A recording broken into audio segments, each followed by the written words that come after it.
Pernahkah kamu merasa harga kebutuhan hidup naik lebih cepat dibandingkan kenaikan penghasilanmu? Uang yang dulu terasa cukup untuk 1 bulan, sekarang seolah habis lebih cepat. Yang membuat banyak orang tidak sadar adalah masalahnya bukan hanya harga barang yang naik, tetapi juga nilai rupiah yang perlahan menurun dari waktu ke waktu. Jika kondisi ini terus berlanjut, menabung dalam bentuk uang tunai saja bisa menjadi keputusan yang mahal di masa depan. Karena itu pada video kali ini saya akan membahas 7 aset yang wajib kamu simpan sekarang sebelum nilai rupiah semakin tergerus, sehingga kekayaan yang sudah susah payah kamu kumpulkan tidak ikut menyusut nilainya. Ketika membahas penurunan nilai rupiah, banyak orang langsung berpikir tentang krisis ekonomi. Padahal kenyataannya tidak selalu demikian.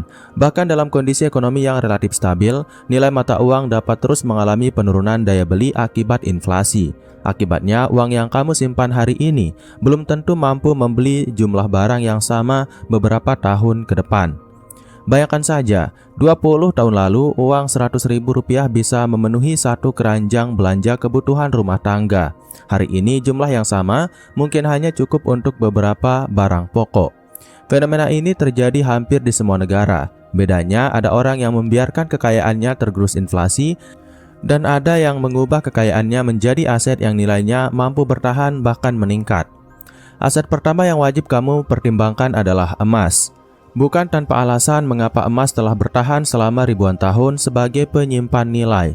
Sebelum ada uang kertas, sebelum ada perbankan modern, bahkan sebelum ada pasar modal seperti sekarang, manusia sudah menggunakan emas sebagai alat penyimpan kekayaan. Apa yang membuat emas begitu istimewa? Jawabannya adalah kelangkaan. Emas tidak bisa dicetak sesuka hati seperti uang. Produksinya terbatas dan membutuhkan biaya yang besar untuk ditabung. Karena itulah ketika nilai mata uang melemah, harga emas biasanya ikut naik dalam jangka panjang. Data dari berbagai periode menunjukkan bahwa harga emas dalam rupiah mengalami kenaikan yang sangat signifikan dalam jangka panjang. Jika seseorang membeli emas beberapa belas tahun lalu, nilai asetnya hari ini kemungkinan jauh lebih tinggi dibandingkan hanya menyimpan uang di tabungan biasa. Pernahkah kamu memperhatikan satu hal menarik? Ketika masyarakat mulai khawatir terhadap ekonomi, banyak orang kaya justru membeli emas lebih banyak. Mereka memahami bahwa emas bukan alat untuk cepat kaya, melainkan alat untuk mempertahankan daya beli. Analogi sederhananya seperti ini, jika uang tunai adalah es batu, maka emas lebih mirip termos. Keduanya menyimpan sesuatu yang berharga, tetapi salah satunya lebih mampu menjaga nilainya dalam waktu lama. Lalu bagaimana cara memanfaatkan emas dengan benar? Kesalahan terbesar banyak orang adalah membeli emas ketika harga sedang ramai diberitakan naik. Mereka membeli karena takut ketinggalan. Setelah harga turun sedikit, mereka panik dan menjualnya. Padahal fungsi utama emas bukan untuk spekulasi jangka pendek. Fungsi utamanya adalah perlindungan kekayaan jangka panjang. Karena itu jauh lebih bijak membeli emas secara bertahap setiap bulan. Tidak perlu langsung besar. Bahkan nominal kecil yang dilakukan secara konsisten selama bertahun-tahun seringkali menghasilkan hasil yang lebih baik dibandingkan menunggu uang terkumpul banyak. Selain itu, pilih emas yang mudah diperjualbelikan dan memiliki tingkat kepercayaan tinggi di masyarakat. Fokuslah pada tujuan menjaga nilai kekayaan, bukan mencari keuntungan instan. Dampaknya sangat besar.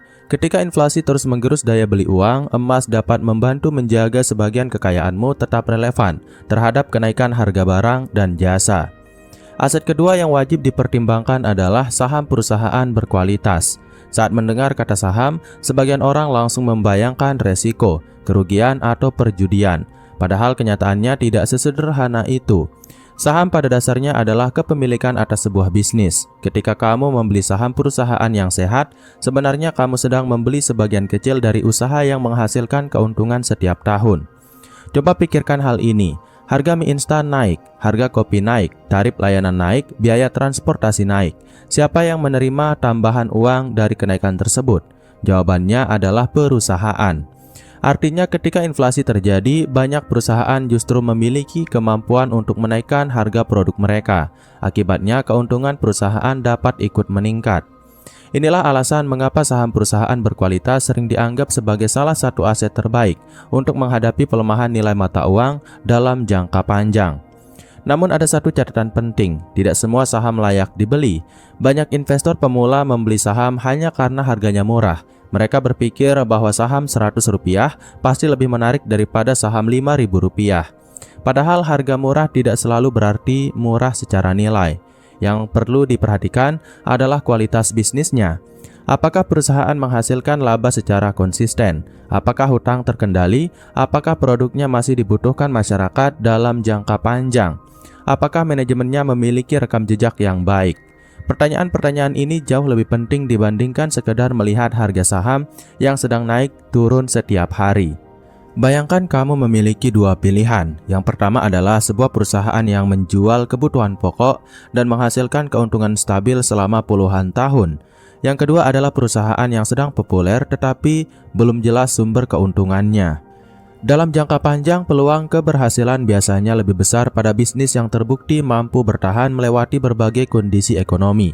Di Indonesia sendiri, banyak perusahaan besar yang tetap mampu menghasilkan laba bahkan ketika ekonomi sedang menghadapi tantangan. Mereka memiliki pelanggan yang terus membeli produk atau layanan mereka setiap hari.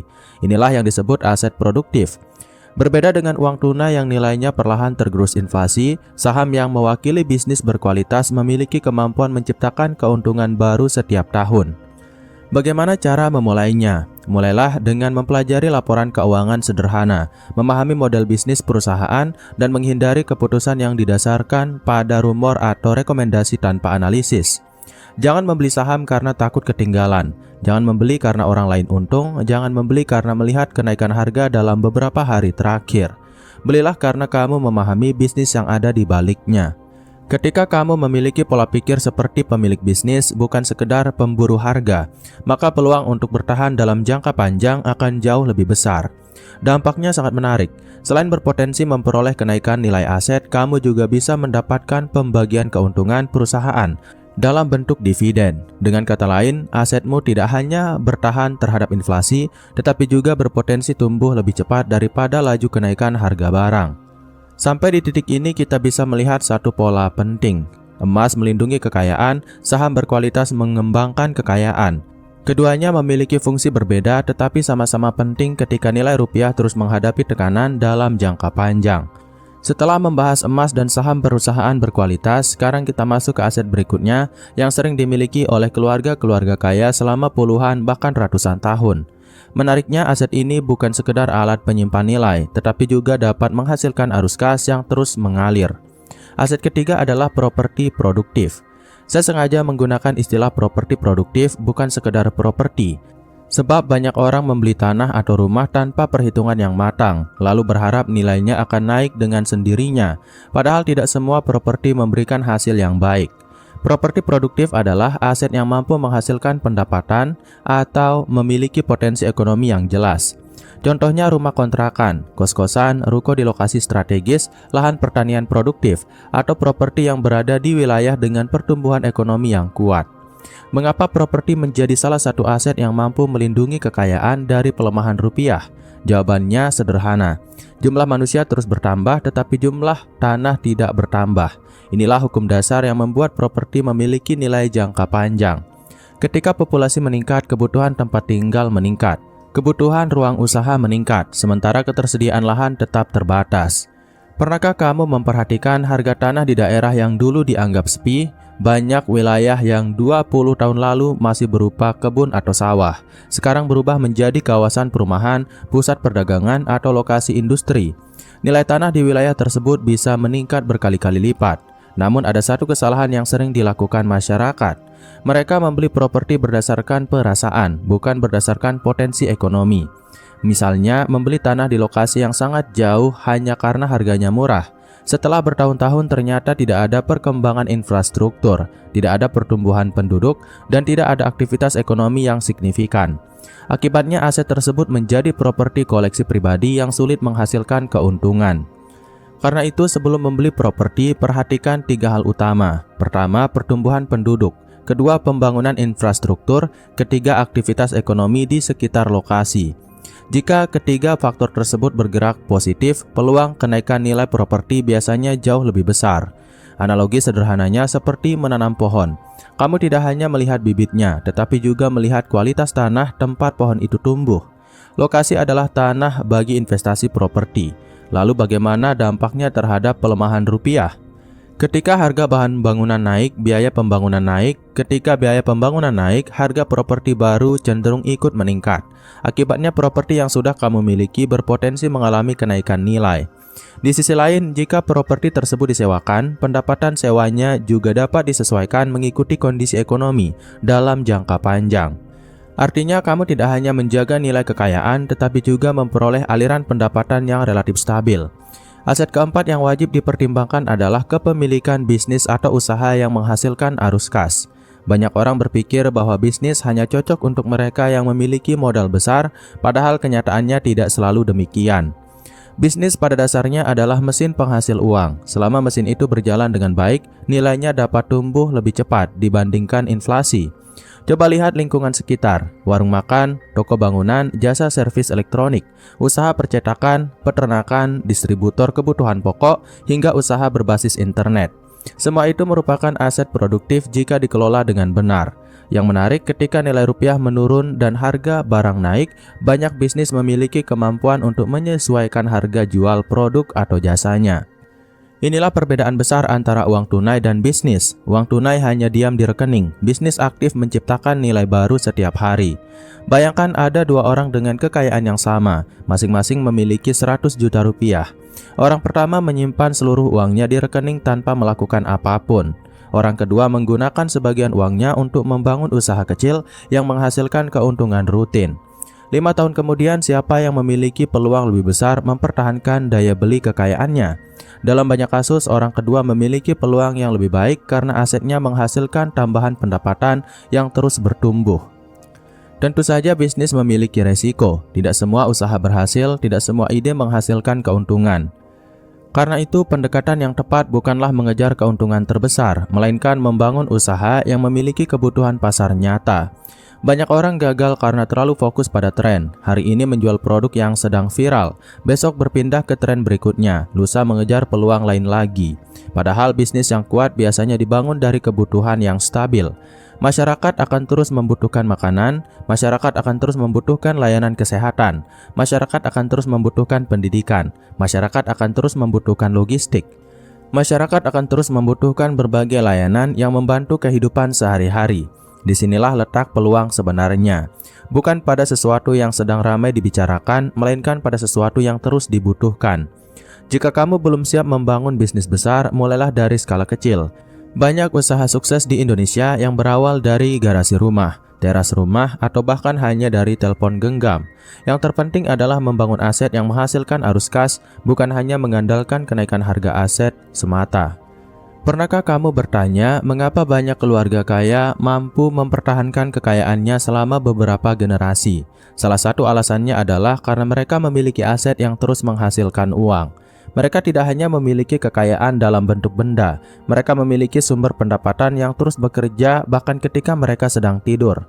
Inilah konsep yang sangat penting untuk dipahami. Ketika nilai rupiah melemah, orang yang hanya memegang uang akan merasakan dampaknya secara langsung. Namun, orang yang memiliki bisnis produktif masih memiliki peluang meningkatkan pendapatannya seiring kenaikan harga barang dan jasa.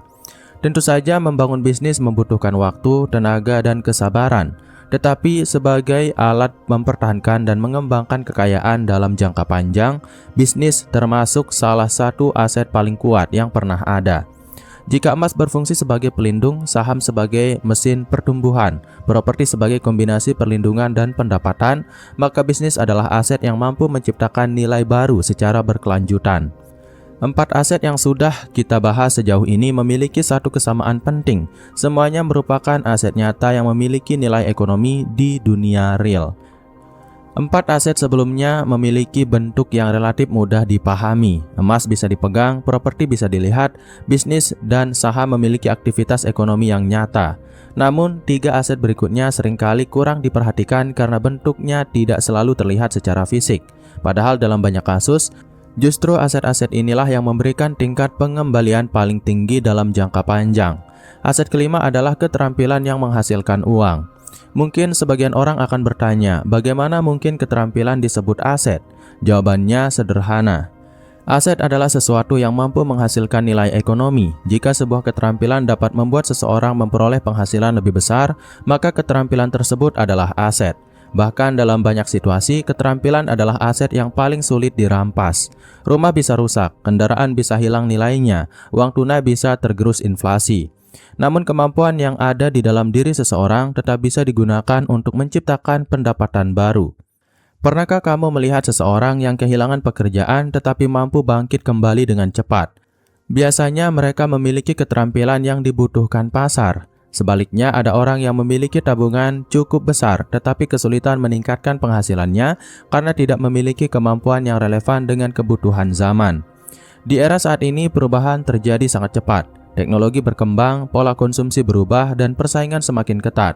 Karena itu, keterampilan yang menghasilkan uang menjadi semakin penting. Contohnya sangat banyak. Kemampuan membuat konten, kemampuan menjual, kemampuan mengelola bisnis, kemampuan desain, kemampuan mengelola keuangan, kemampuan menganalisis data, kemampuan berkomunikasi, kemampuan membangun jaringan profesional. Semua itu dapat meningkatkan nilai ekonomi seseorang. Bayangkan ada dua orang dengan usia yang sama dan penghasilan yang sama. Orang pertama menghabiskan sebagian besar waktunya hanya untuk hiburan. Orang kedua secara konsisten meluangkan waktu mempelajari keterampilan baru yang bernilai ekonomi. 10 tahun kemudian, peluang besar menunjukkan bahwa jarak penghasilan keduanya akan semakin lebar. Mengapa? Karena keterampilan yang tepat memungkinkan seseorang menciptakan sumber pendapatan baru. Inilah alasan mengapa banyak orang sukses menganggap pendidikan dan pengembangan diri sebagai investasi bukan biaya. Sayangnya, masyarakat sering mengeluarkan jutaan rupiah untuk barang konsumtif tanpa berpikir panjang, tetapi merasa berat ketika harus membeli buku, mengikuti pelatihan, atau meningkatkan kemampuan profesional.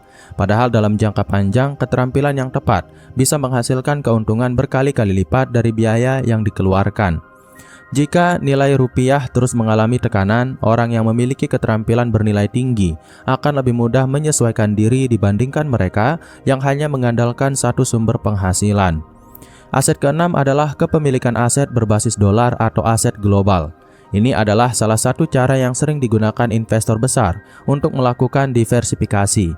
Prinsipnya sederhana, jika seluruh kekayaan berada dalam satu mata uang, maka seluruh kekayaan tersebut akan sangat bergantung pada kondisi mata uang tersebut. Karena itu, sebagian investor memilih memiliki aset yang terhubung dengan ekonomi global. Contohnya bisa berupa saham perusahaan global, reksadana yang memiliki exposure internasional, atau instrumen investasi lain yang berkaitan dengan aset luar negeri sesuai aturan yang berlaku. Mengapa hal ini penting? Karena ekonomi dunia tidak bergerak dalam arah yang sama setiap saat. Ada periode ketika suatu negara tumbuh lebih cepat dibandingkan negara lain. Ada periode ketika suatu mata uang lebih kuat dibandingkan mata uang lain. Dengan memiliki sebagian aset yang terhubung ke pasar global, seseorang dapat mengurangi ketergantungan terhadap satu kondisi ekonomi saja. Analogi sederhananya seperti kapal yang memiliki beberapa jangkar. Jika satu jangkar mengalami masalah, masih ada jangkar lain yang membantu menjaga kestabilan. Tentu bukan berarti seluruh kekayaan harus dipindahkan ke aset luar negeri. Itu juga bukan keputusan yang bijak. Yang lebih penting adalah keseimbangan. Kamu tetap hidup di Indonesia, kebutuhan sehari-hari menggunakan rupiah, penghasilan utama mungkin berasal dari Indonesia. Namun memiliki sebagian aset yang terhubung ke ekonomi global dapat menjadi lapisan perlindungan tambahan jika terjadi perubahan besar pada nilai tukar dalam jangka panjang. Banyak orang kaya dunia menggunakan pendekatan ini. Mereka tidak bergantung pada satu jenis aset, satu negara, atau satu sumber pendapatan. Mereka membangun sistem perlindungan yang berlapis. Dan inilah yang sering membedakan cara berpikir investor dengan cara berpikir spekulan. Spekulan mencari keuntungan cepat, investor membangun ketahanan jangka panjang. Aset ketujuh sekaligus yang paling sering diremehkan adalah kesehatan fisik dan mental. Sekilas mungkin terdengar aneh. Bagaimana kesehatan bisa dianggap aset? Coba pikirkan secara logis, apa gunanya memiliki emas, saham, properti, bisnis, dan berbagai investasi lainnya jika tubuh tidak mampu menikmatinya atau bahkan tidak mampu mengelolanya? Faktanya, banyak orang bekerja keras mengumpulkan kekayaan tetapi mengabaikan kesehatan. Akibatnya, sebagian hasil kerja keras tersebut akhirnya digunakan untuk mengatasi masalah kesehatan yang sebenarnya bisa dicegah sejak awal. Kesehatan adalah fondasi dari seluruh aktivitas ekonomi manusia. Tubuh yang sehat membuat seseorang mampu bekerja lebih produktif. Pikiran yang sehat membantu mengambil keputusan investasi dengan lebih rasional. Kondisi mental yang stabil membuat seseorang tidak mudah panik ketika pasar bergejolak. Pernahkah kamu melihat investor yang menjual aset karena takut saat harga turun, lalu menyesal ketika harga kembali naik? Seringkali masalahnya bukan kurangnya informasi, tetapi kurangnya kemampuan mengendalikan emosi. Karena itu, kesehatan mental memiliki hubungan yang sangat erat dengan keberhasilan finansial. Menjaga kesehatan tidak selalu membutuhkan biaya besar. Tidur yang cukup, olahraga secara rutin, mengurangi kebiasaan konsumtif yang merusak tubuh, mengelola stres dengan baik, memiliki lingkungan sosial yang positif. Semua itu adalah bentuk investasi yang hasilnya mungkin tidak terlihat hari ini, tetapi sangat terasa dalam jangka panjang. Jika kita melihat ketujuh aset yang telah dibahas, ada satu pola yang sangat menarik. Emas melindungi nilai kekayaan, saham membantu kekayaan bertumbuh, properti memberikan perlindungan sekaligus pendapatan, bisnis menciptakan arus kas, keterampilan meningkatkan kemampuan menghasilkan uang, aset global memberikan diversifikasi, kesehatan menjaga kemampuan untuk menikmati dan mengembangkan seluruh aset tersebut. Dengan kata lain, ketujuh aset ini saling melengkapi. Tidak ada aset yang sempurna, tidak ada aset yang selalu menang dalam semua kondisi. Karena itulah tujuan sebenarnya bukan mencari aset terbaik, melainkan membangun kombinasi aset yang mampu bertahan menghadapi berbagai kemungkinan masa depan. Dan semakin cepat seseorang mulai membangun aset-aset tersebut, semakin besar peluangnya mempertahankan daya beli, meningkatkan kekayaan, dan menjaga stabilitas keuangan ketika nilai rupiah terus mengalami perubahan dari waktu ke waktu. Kalau kamu merasa video ini membuka wawasan baru, jangan lupa tekan like, tinggalkan komentar, dan subscribe agar kamu tidak ketinggalan pembahasan berikutnya.